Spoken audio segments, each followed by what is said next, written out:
أعوذ بالله من الشيطان الرجيم. بسم الله الرحمن الرحيم. فإن لم تفعلوا ولن تفعلوا فاتقوا النار التي وقودها الناس والحجارة أعدت للكافرين. وبشر الذين آمنوا وعملوا الصالحات أن لهم جنات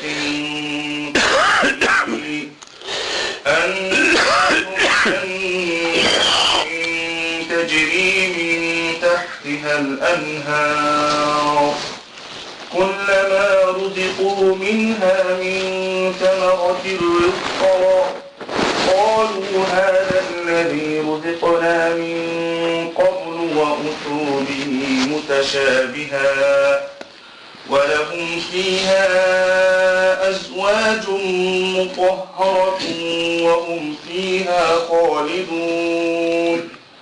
إن الله لا يستحيي أن يضرب مثلا ما بعوضة فما فوقها فأما الذين آمنوا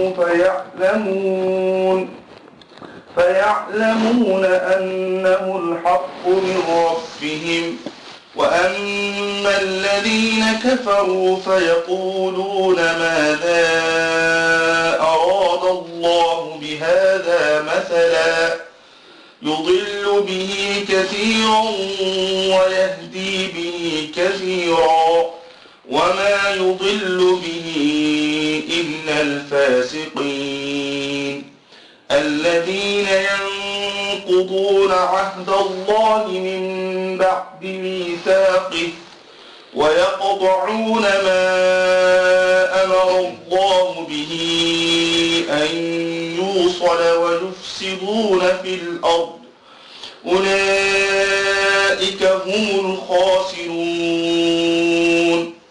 كيف تكفرون بالله وكنتم أمواتا فأحياكم ثم يميتكم ثم يحييكم ثم إليه ترجعون.